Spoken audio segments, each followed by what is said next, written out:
আল্লাহ রাব্বুল আলামিন বলেছেন, ওয়ামা মিন দাব্বাতিন ফিল আরদি ইল্লা আলাল্লাহি রিজকুহা। এই পৃথিবীর বুকে এমন কোন বিচরণশীল জীব নাই যে জীবের রিজকের দায়িত্ব আমি আল্লাহ আমার নিজ হাতে গ্রহণ করি নাই। সব জীবের রিজকের চাবি আমার হাতে। কার হাতে? তাহলে ভয়টা কিসের? আপনার একটা পেট, তাই নিয়ে এত চিন্তা। অথচ এই পৃথিবীতে আল্লাহ পাক বলেন অসংখ্য প্রাণী আছে যাদের কোনো সঞ্চয় নাই। শকুন, শকুনের মরা গরু অনেকগুলি ব্যাংকে জমা আছে নাকি? কবে কোথায় একটা মরা গরু পাইছে আর খোঁজ নাই, খবর নাই। ওগুলা কি না খাইয়া মরতে দেখছেন রাস্তায় পথে ঘাটে? সুবহানাল্লাহ। অসংখ্য প্রাণী এভাবে দুনিয়া আছে। আল্লাহ রাব্বুল আলামিন বলেন যাদের কোনো সঞ্চয় নাই, যারা কোনো সঞ্চয় করে না, এ ধরনের সাপগুলি, শিয়ালগুলি, বাঘগুলি, পাখিগুলি, জলচর প্রাণী, স্থলচর প্রাণী আর অন্তরিক্ষে মহাশূন্যে উড়ে বেড়ায় যে সব প্রাণী, এ ধরনের শত সহস্র কোটি কোটি প্রাণী, তারা সকাল বেলায় খালি পেট নিয়ে বেরিয়ে যায়। খালি পেট নিয়ে সকাল বেলায় বেরিয়ে গেল, আবার সন্ধ্যায় যখন বাসায় ফেরে সমস্ত প্রাণীগুলির পেট আল্লাহ রাব্বুল আলামিন ভরে দেন। সুবহানাল্লাহ। একটা প্রাণীও খালি পেটে বাড়ি ফেরে না। সুবহানাল্লাহ, সুবহানাল্লাহ। অথচ তাদের কিন্তু জন্ম নিয়ন্ত্রণের ব্যবস্থাও নাই। জঙ্গলে যত প্রাণী আছে তারা কি কোনদিন মিছিল করে এসে বলেছে বাংলাদেশ সরকার আমাদের জঙ্গলের মধ্যে কোনো খোঁজ খবর তো আপনারা রাখেন না, এখানে বাচ্চা কাচ্চা বেশি হইতেছে আর খাওয়াইতে পারি না, এবার কিছু পরিবার পরিকল্পনার ওষুধপত্র পাঠান? কোনদিন বলেছে? বলে নাই, বলবেও না। কে খাওয়ায়? আল্লাহ পাক খাওয়ায়। আল্লাহ পাক খাওয়ায়। সুতরাং আল্লাহ রাব্বুল আলামিন রিজকের মালিক, একথা বিশ্বাস করতে হবে। সেই বিশ্বাসের অর্থ এই নয় যে আপনি চুপ করে বসে থাকবেন আর ফেরেশতারা রান্না করে আপনারে রূপচাঁদা মাছ খাওয়াই দিয়ে যাবে, এরকম বিশ্বাস করতে হবে, কাজ করতে হবে। এর ফলে আল্লাহ রাব্বুল আলামিন রিজকের ব্যবস্থা করবেন। ঈমান আনার পর প্রথম যে কোয়ালিটিটা হবে সেই কোয়ালিটি হচ্ছে পার্সোনালিটি, আত্মসম্ভ্রম, আত্মমর্যাদা। দুনিয়ায় কারো সামনে মাথা সে নত করবে না, মাথা নত করবে কেবলমাত্র আল্লাহর কাছে। সে বিশ্বাস করবে খাইরিহি ওয়া শাররিহি মিনাল্লাহি তাআলা, ভালো মন্দ সব কার কাছ থেকে হয়? আল্লাহর কাছ থেকে হয়। সে কিছুতেই বিশ্বাস করবে না যে কোনো মাজারের কাছে গেলে, কবরের কাছে গেলে আমার তকদির পাল্টে যাবে, কোনো মোমেন্ট তা বিশ্বাস করবে না। কথা বুঝতে পেরেছেন? ভালো করার মন্দ করার সত্তা মালিক আল্লাহ সুবহানাহু ওয়া তাআলা। এরপরে দুই নম্বরের যে কোয়ালিটি সৃষ্টি হবে মুমিনের মধ্যে ঈমান আনার পর, সে গুণটা হচ্ছে সে বিনয়ী হবে। বিনয়, বিনম্রতা আর এক বৈশিষ্ট্য। বিনয় এবং বিনম্রতার বৈশিষ্ট্য হবে। তার কারণ হচ্ছে ঈমান আনার পরে সে জানতে পেরেছে আল্লাহ রাব্বুল আলামিনের কর্তৃত্ব থেকে বেরিয়ে আসার ক্ষমতা কারো নাই। অহংকার করে যাব কোথায়? আস্ফালন করে যাব কোথায়? আল্লাহর রাজত্বের বাইরে, আল্লাহর ক্ষমতার বাইরে যাওয়ার ক্ষমতা তো কারোই নাই। সুতরাং অহংকার তার মধ্যে জায়গা পাবে না। আল্লাহ পাক দুনিয়ার সমস্ত মানুষের জিনকে পরিষ্কার করে বলেছেন, ইয়া মাশারাল জিন্নি ওয়াল ইনস ইন ইসতাতা'তুম আন তানফুযু মিন আকতারিস সামাওয়াতি ওয়াল আরদ ফানফুযু লা তানফুযুনা ইল্লা বিসুলতান। হে পৃথিবীর মানুষেরা আর জেনেরা, যদি সম্ভব হয় আমার আকাশের নিচের থেকে, জমিনের উপর থেকে বেরিয়ে যা।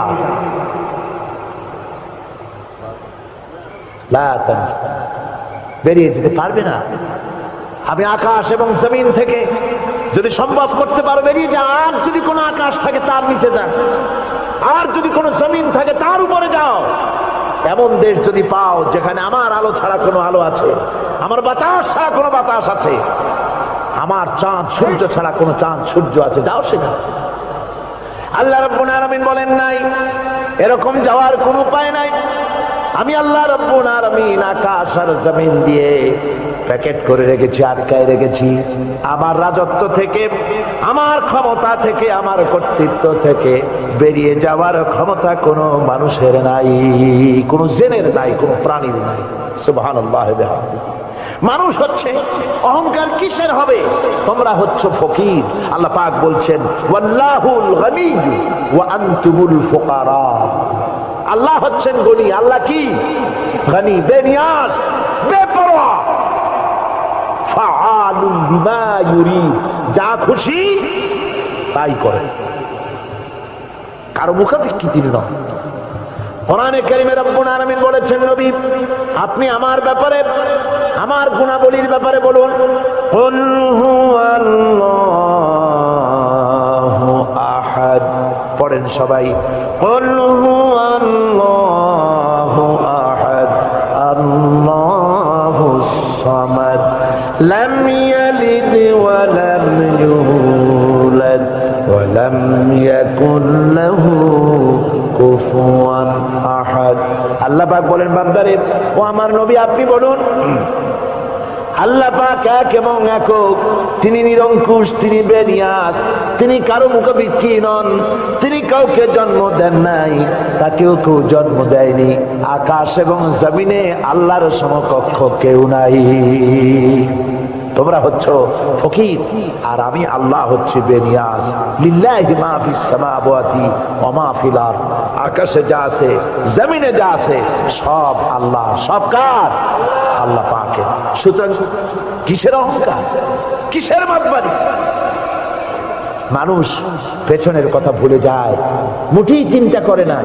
একটু আগে যারা ক্ষমতায় ছিল আজকে তারা ক্ষমতা হারা, আজকে যারা ক্ষমতায় এলো তারা আবার ক্ষমতা মস্তদে বসে দুনিয়ার সব বিপদাপদ ভুলে যায়।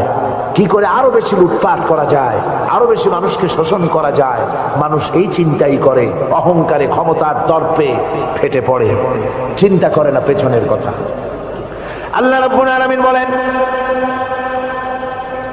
যারা নাকি মুমিন বান্দাদের বিনয় এবং বিনম্রতা তাদের মধ্যে সৃষ্টি হয়ে যাবে, তার কারণ হলো আল্লাহ পাক বলেছেন ওয়ালা তামশি ফিল আরদি মারহান ইন্নাকা লান তাখরিকাল আরদা ওয়া লান তাবলুগাল জিবালা তুলা।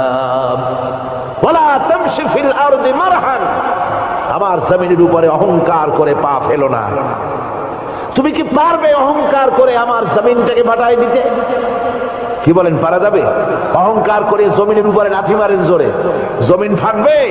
ফাটবে না, আপনার পা ছিঁড়ে যাবে।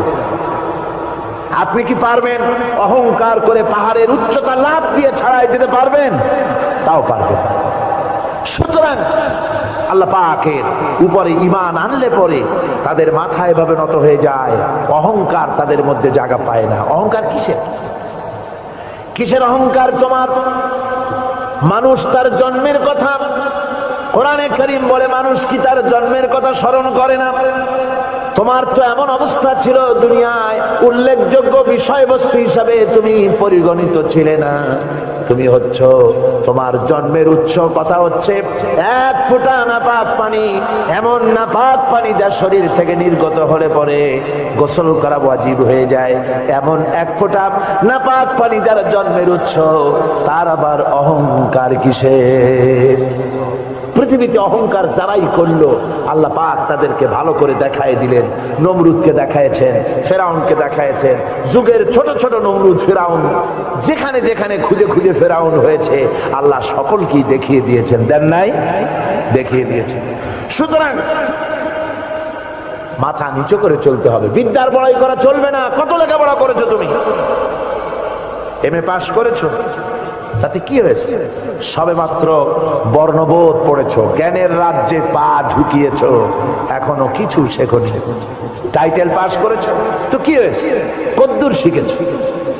নিউটনের মতো মানুষ মৃত্যুর সময় বললেন, জ্ঞান সমুদ্রের বেলাভূমিতে দাঁড়িয়ে সামান্য বালু কণা নিয়ে নাড়াচাড়া করলাম, অথই সমুদ্রের কিছুই দেখতে পারলাম না। শেখ সাবির রহমতুল্লাহ আলাইহি ইন্তেকালের সময় বলেছেন, মালুম শোধ কি হিচ মালুম না শোধ, সারা জীবন সাধনা করে বুঝিলাম ইহা যে কিছুই বুঝিলাম না। এগুলি হচ্ছে জ্ঞানীদের কথা। আর কোন রকম ইউনিভার্সিটির বারান্দা দিয়ে 3-4 দিন হাঁটছে, কয় যে সব বুঝি। কি বুঝছো? দেয়ার ইজ নো গড, স্রষ্টা বলতে কেউ নেই। পাগল কি আর গাছে ধরে মিয়া? সুতরাং বিদ্যার বড়াই চলবে না, স্বাস্থ্যের বড়াই চলবে না, অর্থের বড়াই চলবে না। অর্থের বড়াই করবে, কত অর্থ তোমার হয়েছে, আল্লাহ যদি ইচ্ছে করেন ব্রেনের মধ্যে, মগজের মধ্যে এমন টিউমার করে দিবেন, মগজের মধ্যে এমন ক্যান্সার করে দেবেন, হার্টের ভিতরে এমন ক্যান্সার লাগায় দিবেন, 14 গোষ্ঠী বিক্রি করলে ঔষধের পয়সা হবে না। পারবে কিনা আল্লাহ কর, জোরে বলবেন পারবেন কিনা? এমন বহুত অসুখ আছে ডাক্তাররা বোঝেই না ঔষধ দেবে কি, কি রোগ ডাক্তাররাই বোঝেন।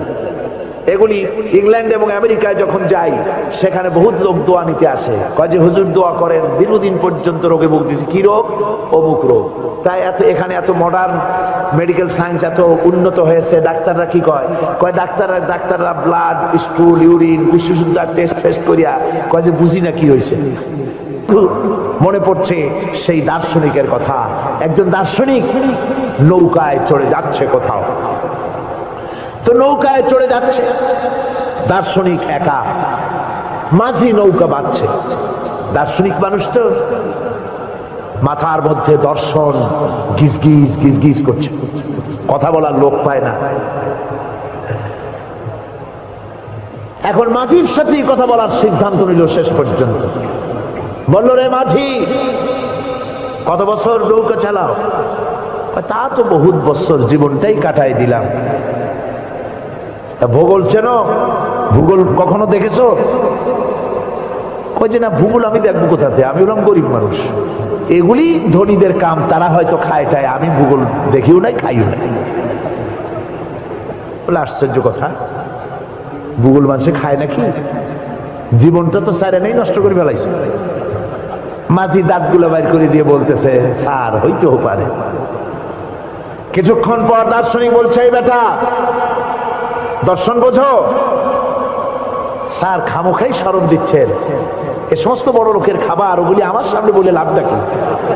আমরা গরিব মানুষ, এগুলি আমরা কোনোদিন দেখিও নাই, খাইও নাই। দার্শনিক বলছে, বেটা বেওকুফ, দর্শন মানুষে বুঝি খায়? তোর জীবন আটা নাই মিশা। মাঝি কয় হইতেও পারে। এবার দার্শনিক বলছে, এই বেটা কিছুই তো জানো না, খালি দাব বাইর করো, ইতিহাস চেনো? মাঝি বলছেন, স্যার এইবার একটা কথা বলছেন যেটার সাথে কিছুটার মিল আছে, আমি খাইছি। সেটা হচ্ছে, বাপ গরিব ছিলেন, কিন্তু মাঝে মধ্যে শীতের মৌসুমে পাতিহাঁস জবাই করে আমরা খাইতাম, আর বিবাহের সময় শ্বশুর বাড়ির রাজহাঁস জবাই করে খাওয়াইছিল, কিন্তু ইতিহাস তো খাই নাই, ওইটা কোথায় পাওয়া যায়? দার্শনিক বলছে, বেকুব বেটা, ইতিহাস আর পাতিহাঁস বুঝি এক? তোর জীবন তো 12 নাই মিশা। মাঝি কয় হইতেও পারে। কিছুক্ষণ পর উত্তর দিকে কালো মেঘ উঠেছে, আকাশ থমথমে ভাব, নদীর ভিতরে তুফান সৃষ্টি হয়েছে। মাঝি বলছে, স্যার সাঁতার জানেন? কয় যে না মাঝি, সাঁতার তো জানি না।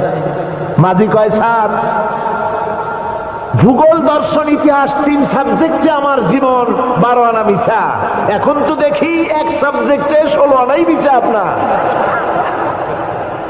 আমার তো 4 আনা আছে, 12 আনা ফের 4 আনা তো আছে, ওই 4 আনা দিয়ে আমি সাতরাইয়া কেনারায় উঠে যাব, আর ইতিহাস দর্শন পাতিহাস খাইয়া ডুবে মরমিয়া। এবার দার্শনিক বলছে, আরে মাঝি, মানুষকে এরকম নৌকো ডুবে মরে নাকি? মরে না। আমার বাপ এই নৌকার মাঝি ছিল, তারপরে এই নৌকা বাইতে বাইতে আমার বাপ এই নৌকার মধ্যে মরছে ডুবিয়া। আচ্ছা, তোমার দাদা? আমার দাদাও মাঝি ছিল, এই নৌকা বাইতে গিয়ে সেও মরছে। তোমার নানা? আমার নানাও এরকম নৌকা বাইয়া এরকম মাঝি হয়ে মরছে। দার্শনিক কয়, তুমি তো দারুণ বেহায়া। হযরত ইউনূস আলাইহিস সালাম বলেন, আল্লাহ তুমি ছাড়া কোনো ইলাহ নাই, তোমার পবিত্রতা ঘোষণা করছি, আমি জালিমদের অন্তর্ভুক্ত হয়ে গেছি।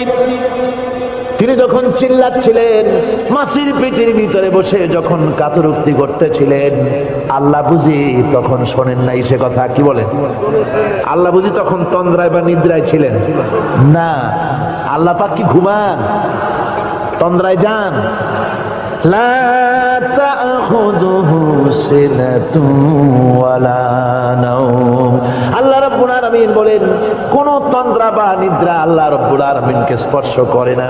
হযরত ইউনূস আলাইহিস সালাম যখন মাছের পেটের ভিতরে বসে চিৎকার মারলেন, আল্লাহ পাক বলেন, ইউনূস রে, তোমার ওই ডাক কেউ শোনে নাই, দুনিয়ার কোন রাজা বাদশা শোনে নাই, দুনিয়ার কোন বন্ধু বান্ধব তোমার শোনে নাই, কিন্তু আমি তোমার আরশের মালিক, আমি রব্বুল আলামিন শুনেছি। শুধু শুনি নাই, সঙ্গে সঙ্গে জবাব দিয়ে দিয়েছি। ফাস্তাজাবনা লাহু ওয়া নাজ্জাইনাহু মিনাল গাম্মি। পড়েন, ফাস্তাজাবনা লাহু ওয়া নাজ্জাইনাহু মিনাল গাম্মি ওয়া কাযালিকা নুজিল মুমিনিন। আল্লাহ পাক বলেন, আমি জবাব দিলাম। মাছের পেটের ভিতরে বেদনা শুরু হয়ে গেল, মাছ আর তলদেশে শুয়ে থাকতে পারলো না, সাঁতরাতে পারলো না, মাছ ভেসে উঠলো উপরে। পেটের যন্ত্রণায় মাছ কিনারায় চলে এসে বমি করে দিতে পারলে যেন বাঁচি, এই অবস্থা মাছের হলো। কিনারায় চলে এলো, বমি করে ইউনূস আলাইহিস সালামকে ফেলে দিল, মাছও বাঁচলো, ইউনূস আলাইহিস সালামও বাঁচলো। আল্লাহ রাব্বুল আলামিন বলেন, মুমিনেরা শোনো, শুধু ইউনূসকে নয়, ওয়া কাযালিকা নুজিল মুমিনিন। এইভাবে করে মুমিন বান্দারা যদি আমাকে ডাকে, আমার কাছে যদি হাত ফাইলায়, আমি আল্লাহ রাব্বুল আলামিন মুমিনদের এভাবে বিপদ মুক্ত করে দেই।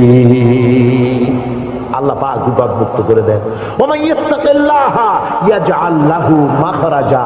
আল্লাহকে যে ভয় করে, আল্লাহ তার জন্য রাস্তা খুলে দেন। জোরে কোন সুবহানাল্লাহ। দেখেন, ইউসুফ আলাইহিস সালাম, জুলাইখা তাকে আটকায় ফেলেছে ঘরের মধ্যে, তালা দেওয়া, খিল দেওয়া, ছিটকানি মারা, পালাবার পথ নাই, চতুর্দিকে উলঙ্গ নগ্ন চিত্র। আর এই সুন্দরী যুবতী নারী জুলাইখা তার প্রেম নিবেদন করেছে হযরত ইউসুফের কাছে। যৌবনে ভরা, টকবকে যৌবনের যুবক হযরত ইউসুফ আলাইহিস সালাম, সৌন্দর্যের পিরামিড, বাঁচার কোনো পথ নাই জুলাইখার কুপ্রবৃত্তি চরিতার্থ করে দেওয়া ছাড়া। কিন্তু হযরতে ইউসুফ আলাইহিস সালাম আল্লাহ রাব্বুল আলামিনকে ডাকলেন, হতাশায় ভেঙে পড়লেন না, আল্লাহকে ভয় করলেন, আল্লাহকে ডাকলেন। আল্লাহকে ডেকে, আল্লাহকে ভয় করে তালাবদ্ধ দরজার দিকে যখন দৌড় মারলেন, রব্বুল আলামিন আপন কুদরতে দরজার তালাগুলি খুলে দিলেন। ভাইরা আমার, এভাবে করে মুমিনেরা কখনো হতাশ হয় না। ফাইন্না মাআল উসরি ইউসরা, ইন্না মাআল উসরি ইউসরা। মনে রাখতে হবে, দুঃখ কষ্টের সাথে থাকে সুযোগ সুবিধা, আর প্রত্যেক অসচ্ছলতার সাথে থাকে উদার সচ্ছলতা। এর কোনো বিপরীত। وَإِذَا سَأَلَكَ عِبَادِي عَنِّي فَإِنِّي قَرِيبٌ। আল্লাহ পাক বলে, বান্দা যখন আমাকে ডাকে, আমি বান্দার একদম নিকটে, তার ঘাড়ের চাইতেও নিকটে। ওয়া নাহানু আকরাবু ইলাইহি মিন হাবলিল ওয়ারিদ। আমি আমার বান্দার সারা যে রগের উপরে তার মাথা, এর থেকেও আমি আমার বান্দার বেশি নিকটে। সুবহানাল্লাহ পড়ে। আমি তোমার কাছে, আমার কাছে মাপ চাও, যত বড় গুনাহ হোক। ওয়া ক্বালা রাব্বুকুম উদউনি আস্তাজিব লাকুম। তোমার প্রভু তোমাকে ডেকে বলেছে, আমাকে ডাকো, আমি মাফ করে দেব। সুবহানাল্লাহ। কত বড় কথা, আমাকে ডাকো, নিরাশ হয়েও না, হতাশ হয়েও না। আল্লাহর গজব বেশি না রহমত বেশি? আল্লাহর রহমত বেশি। হাদিসে কুদসির ভিতরে এসেছে, আল্লাহ পাক বলেছেন, কোন বান্দা যদি আমার দিকে এক বিগত অগ্রসর হয়, আমার রহমত তার দিকে এক হাত এগিয়ে যায়। কোন বান্দা যদি আমার দিকে হেঁটে আসে, আমার রহমত তার দিকে দৌড়ায় যায়।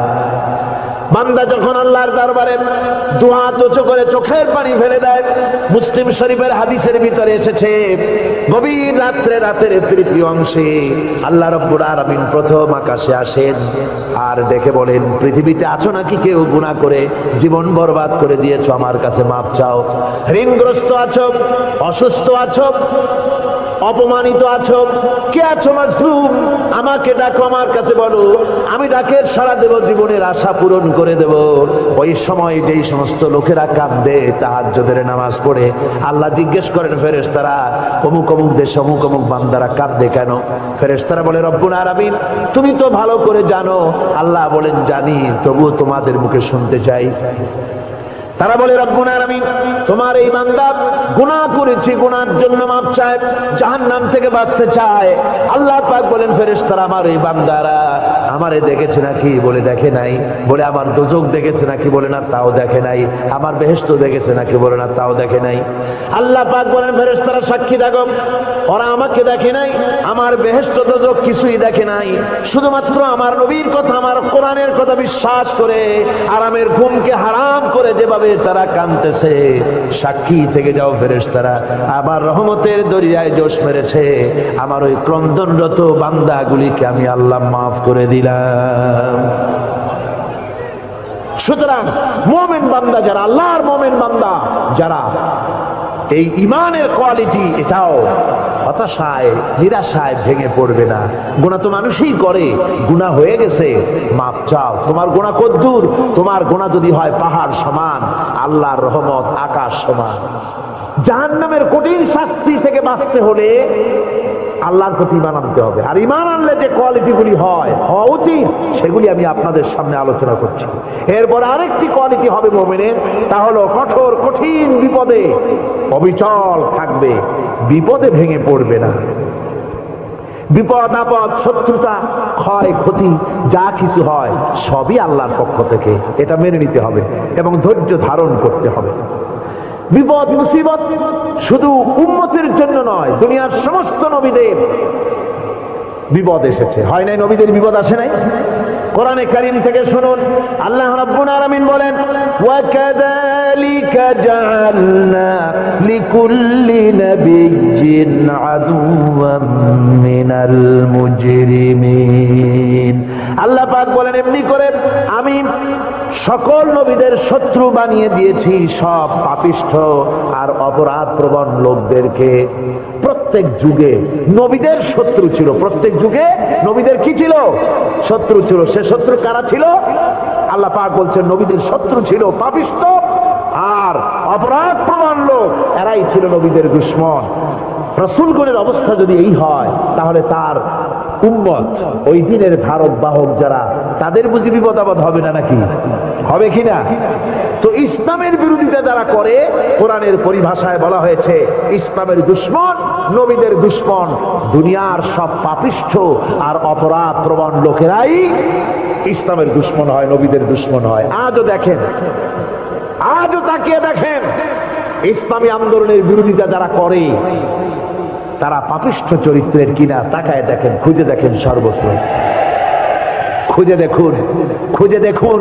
যারা ইসলামী আন্দোলনের বিরোধিতা করে, যারা ইসলামকে মিটিয়ে দেওয়ার চেষ্টা করতেছে, যারা ইসলামকে মৌলবাদ বলে, ইসলামকে সাম্প্রদায়িক বলে, কোরআনে কারীমের কথা কত স্পষ্ট যে নবীদের দুশমন হয়, ইসলামের দুশমন হয় মুজরিম লোকেরা, অপরাধ প্রবণ আর পাপিষ্ঠ লোকেরা। আজও আমরা দেখতে পাই এই শ্রেণীর লোকেরা পাপিষ্ঠ এবং সবচেয়ে সমাজের নিকৃষ্ট ধরনের চরিত্রহীন লোক। নামাজ নাই। আপনি খুঁজে দেখেন, ইসলামী আন্দোলনের বিরোধিতা যারা করছে, যারা নেতৃত্ব দিচ্ছে, নামাজ নাই, রোজা নাই, চরিত্র নাই, হজ নাই, যাকাত নাই, মদ, জুয়া, জেনা, ব্যভিচার ইত্যাদিতে লিপ্ত। চেহারা দেখলে ছেলেপেলেরা 2 গ্লাস পানি খায় ভর ছোটে। কথা ঠিক কিনা কর? এই হলো অবস্থা। মারে কেন? মুমিনদেরকে, পয়গম্বরদেরকে, সাহাবীদেরকে এবং ঈমানদারদেরকে মারে কেন? তার কারণ হচ্ছে আল্লাহ রাব্বুল আলামিন বলেছেন ওয়া মা নাকামু মিনহুম ইল্লা আইয়ুমিনু বিল্লাহিল আজিজিল হামিদ। কাফিররা ঈমানদার লোকদেরকে অন্য কোন অপরাধী নির্যাতন চালায় না, নির্যাতন চালায় শুধু এই কারণে যেহেতু মুমিন লোকেরা পরাক্রমশালী, আল্লাহ রাব্বুল আলামিনের দ্বীনকে কায়েম করতে চায়, তার উপরে ঈমান এনেছে, এই কারণেই তারা মারে। ঠিক কিনা কর? যুগে যুগে নবীদের উপরে সাহাবীদের উপরে যে অত্যাচার হয়েছে সেই অত্যাচার এই কারণেই হয়েছে, অন্য কোনো কারণে নয়। এই কঠিন বিপদে অবিচলতা এবং ধৈর্যের দৃষ্টান্ত নবীগণ পেশ করেছেন পৃথিবীর বুকে। আমরা দেখেছি ইব্রাহিম আলাইহিস সালামকে আগুনে ফালানো হয়েছে, আছে না কোরআন শরীফে? আমি কিন্তু গল্প করতেছি না, সব কোরআনের কথা। কিসের কথা? ইব্রাহিম আলাইহিস সালামকে আগুনে ফালানো হচ্ছে। অপরাধ কি? অপরাধ হচ্ছে হযরত ইব্রাহিম আলাইহিস সালাম দাওয়াত দিয়েছেন লা ইলাহা ইল্লাল্লাহ, জোরে পড়েন লা ইলাহা ইল্লাল্লাহ, লা ইলাহা লা ইলাহা ইল্লাল্লাহ মুহাম্মাদুর রাসূলুল্লাহ। হযরত ইব্রাহিম আলাইহিস সালাম দ্বীনের দাওয়াত দিয়েছেন, এক আল্লাহর দাওয়াত দিয়েছেন, ঈমানের দাওয়াত দিয়েছেন। আর কোন অপরাধ ছিল না। নমরুদ সহ্য করতে পারল না। কোরআনে কারীমের মধ্যে সব কথাগুলি আল্লাহ পাক এই জন্য বিধৃত করেছেন, এই জন্য কোরআনে কারীমের মধ্যে সব কথা উঠায় দিয়েছেন, যাতে করে মুমিনেরা বিপদ আসলে পরে যেন ঘাবড়ে না যায়। ইব্রাহিম আলাইহিস সালামকে আগুনে ফালানো হচ্ছে। ফেরেশতা বলছে ইব্রাহিম তোমারে আগুনে ফেলায় দাও, হতেছে আমার কাছে সাহায্য চাও, আমার কাছে ক্ষমতা আছে, আগুনগুলো উঠায় নমরুদের বংশ জ্বালায় দেব। হযরত ইব্রাহিম ফেরেশতার কাছে সাহায্য চাইছিলেন নাকি? তিনি বললেন ফেরেশতা তোমার কাছে সাহায্য কেন চাইব? আমি তো এমন কোন অন্ধ আল্লাহর ইবাদত করি না যেই অন্ধ স্রষ্টা তার গোলামের দুঃখ দুর্দশা না দেখেন। আমি তোমার কাছে সাহায্য চাইব না। হযরত ইব্রাহিম আলাইহিস সালাম পাশ করলেন। কি বলেন, পাশ করছেন না? ঈমানের পরীক্ষায় পাশ। আগুনের মধ্যে হযরত ইব্রাহিমকে যখন ফেলানো হচ্ছে, রব্বুল আলামিন আগুনের প্রতি নোটিশ করে দিলেন ইয়া নারু কুনি বারদাও ওয়া সালামান আলা ইব্রাহিম। আগুন আমার ইব্রাহিমের জন্য শান্তিদায়ক, ঠান্ডা হয়ে যা। এখন কি আর আগুনের বাপের ক্ষমতা আছে ইব্রাহিমের পোড়ানো? আর ক্ষমতা নাই। আমার বন্ধুগণ, ইব্রাহিম আগুনের ভিতরে আরামে বসা আছেন, আর ওদিকে নমরুদ বসে বসে দেখতেছে দূর থেকে ইব্রাহিম তো জ্বলে না, গায়ের মধ্যে আগুন জ্বলে গেল।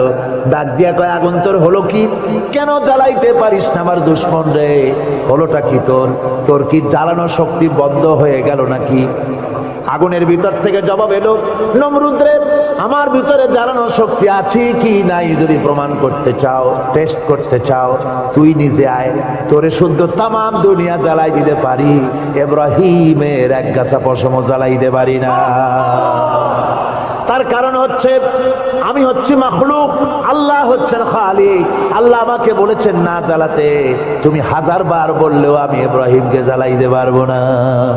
কোরআনে কারিমে ঘটনা বলে মুমিনদেরকে সাহস দেওয়া হচ্ছে, মুমিনেরা দ্বীনের কাজ করতে গিয়ে বিপদ আবাজ আসবে, ঈমানের দাবি হলো বিপদ আসবে, আর বিপদ আসলে ঘাবড়ায় যেও না, মুসিবতে পড়ে চিন্তায় পেরেশানে হয়রান হয়ে যেও না। বিশ্বকবি আল্লামা ইকবাল কি সুন্দর করে বলেছেন, आज भी हो जो इब्राहिम का हिमा पैदा आग कर सकती है एक अंदाज गुलिस्तान पैदा। ইব্রাহিমের ঈমান যদি আজিও কোথাও হয় বিদ্যমান, করতে পারেন অগ্নিকুণ্ডে খুবসুরত এক গুলিস্তান। আজও যদি আগুনের ভিতরে কোন নমরুদ কোন ইব্রাহিমকে যদি ফেলে দেয়, আল্লাহ রাব্বুল আলামিন আজও আগুনকে ফুলের বাগান বানায়া দিবেন। সুবহানাল্লাহ।